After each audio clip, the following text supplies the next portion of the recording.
नमस्कार दोस्तों।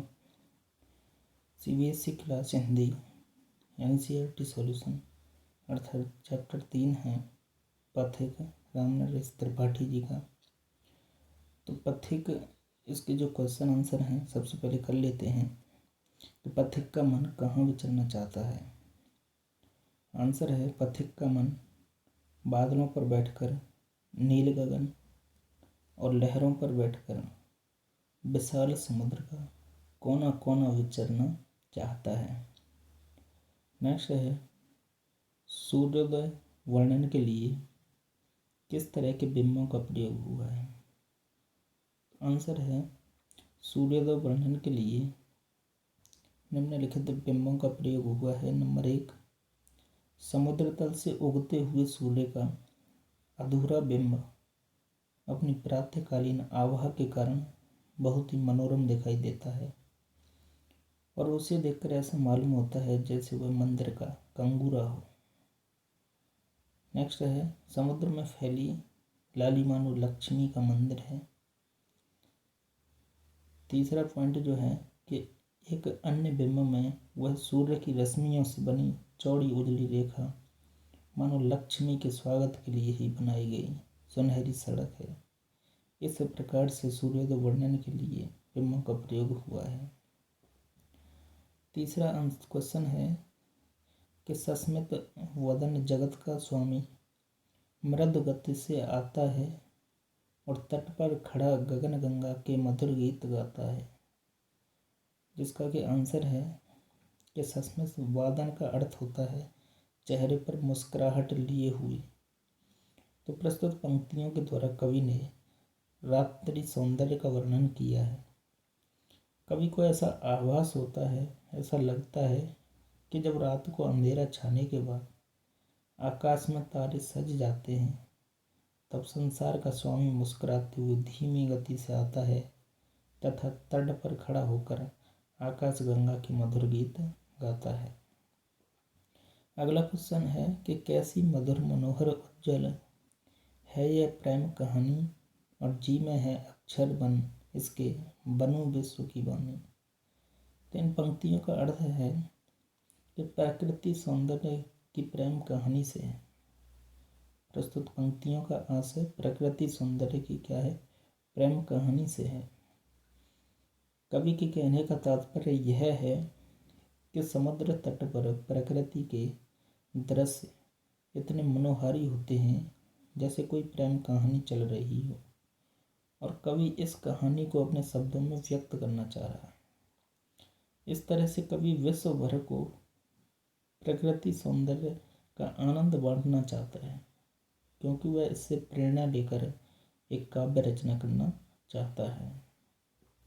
अगला क्वेश्चन है कि कविता में कई स्थानों पर प्रकृति को मनुष्य के रूप में देखा गया है, ऐसे उदाहरणों का भाव स्पष्ट करते हुए लिखें। तो कविता में कवि ने अनेक स्थलों में प्रकृति का मानवीकरण किया है, जो कि सबसे पहली पंक्ति है कि प्रतिक्षण नूतन वेश बनाकर रंग बिरंग निराला। दूसरा, कवि के सम्मुख थिरक रही नभ में वारिद माला। इन पंक्तियों का जो भाव है कि प्रस्तुत पंक्तियों में कवि ने बादलों को रंग बिरंगी नर्तकी के रूप में सूर्य के सामने नृत्य करते हुए दर्शाया है। दूसरा, रत्नाकर गर्जन करता है।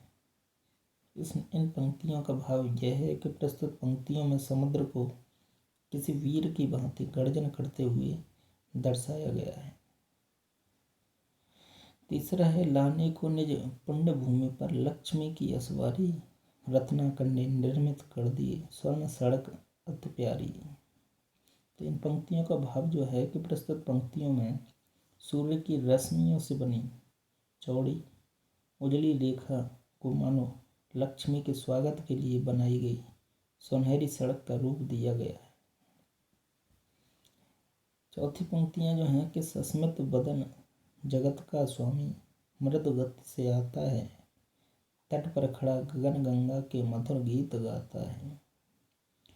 प्रस्तुत पंक्तियों में ईश्वर का मानवीकरण करते हुए उसे मधुर गीत गाते हुए बताया है कि ईश्वर ऊपर से धीमी गति से आता है रात्रि में, और वह क्या है, किनारे पर खड़ा होकर गीत गाना चाहता है। जब गंभीरतम अर्ध निशा में जग को ढक लेता है, अंतरिक्ष की छत पर तारों को छिटका देता है। तो इन पंक्तियों का भाव यह है कि प्रस्तुत पंक्तियों में अंधेरे से सारा संसार ढकने तथा आकाश में तारे छिटकने के द्वारा प्रकृति को एक चित्रकार के रूप में बताया गया है। नेक्स्ट है, उससे ही विमुग्ध हो नभ में चंद्र भी हंस देता है, वृक्ष विविध पत्तों पुष्पों से तन को सज लेता है, फूल सांस लेकर सुख की सानंद महक उठते हैं। तो इन पंक्तियों में क्या है कि चंद्रमा को प्रकृति पर हंसना, वृक्षों का मानव की तरह अपने आप को सजाना तथा फूलों द्वारा सुख की सांस लेना आदि सभी मानव प्रक्रिया को दर्शाते हैं। अगला क्वेश्चन है कि समुद्र को देखकर आपके मन में क्या भाव उठते हैं? तो मेरे मन में समुद्र को देखकर कौतूहल के भाव उठते हैं। मैं सोचता हूँ कि इतना अथाह जल कैसे इस समुद्र में समाता होगा, क्या इसका कोई और छोर होगा? समुद्र के नीचे की दुनिया कैसी होगी? समुद्र तल के नीचे छिपे सारे राज को जानना चाहूँगा। बरसों से अथाह जलराशि को समेटे हुए समुद्र कैसा महसूस करता होगा, कैसे उसकी लहरें बालू पर पहुँचते ही अपने अस्तित्व को खो बैठती हैं।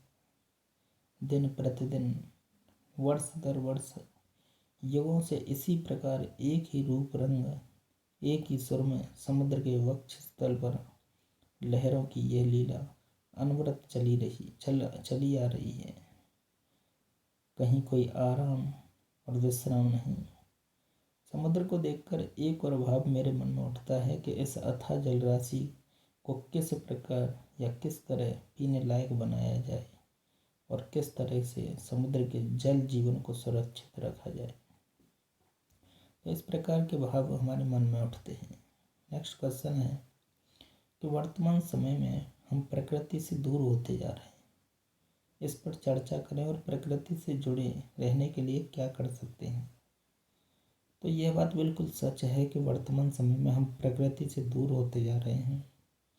वर्तमान समय में प्रकृति गमलों, चलचित्रों, कैलेंडरों, पुरानी यादों आदि में सिमटती जा रही है। मानव की यह स्वार्थ वृत्ति और व्यावसायिक दृष्टिकोण के प्रति विनाश की जिम्मेदार है। हमारे शहर कंक्रीट के जंगल बनते जा रहे हैं। हमारी संवेदनाएं समाप्त हो गई हैं क्योंकि हम हर चीज़ में केवल अपनी स्वार्थ पूर्ति देखते हैं।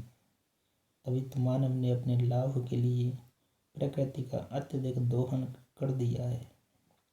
हमें चाहिए कि हम प्रकृति का दोहन करने के स्थान पर उसका पोषण करें, तभी हम स्वयं के लिए सुरक्षित घर बना पाएंगे। प्रकृति का महत्व हम भुला नहीं सकते हैं, इसके बिना हम अपनी कल्पना भी नहीं कर सकते हैं। प्रकृति से जुड़े रहने के लिए हम निम्नलिखित उपाय कर सकते हैं। नंबर 1 कि सड़क के दोनों तरफ जहाँ तक संभव हो पेड़ पौधे लगाए जाएं। विद्यालय परिसर, आवासीय कॉलोनी, औद्योगिक स्थलों आदि की खुली जगहों पर पेड़ पौधे लगवाए जाएं। देश में वृक्षारोपण संबंधित जन जागरण अभियान चलाए जाएं। पर्यावरण को नुकसान पहुंचाने वाली वस्तुओं का उपयोग न किया जाए। नैसर्गिक वस्तुओं के प्रयोग पर बल दिया जाए। वहीं अंतिम जो है पंक्ति कि प्रकृति पर्यटन को बढ़ावा दिया जाए। इस प्रकार से आपके क्वेश्चन होते हैं, क्वेश्चन आंसर। आई होप दोस्तों आप समझ गए होंगे। सो नेक्स्ट टॉपिक देखने के लिए वीडियो को शेयर करें अपने मित्रों के साथ, एंड पसंद आई तो लाइक करें। धन्यवाद।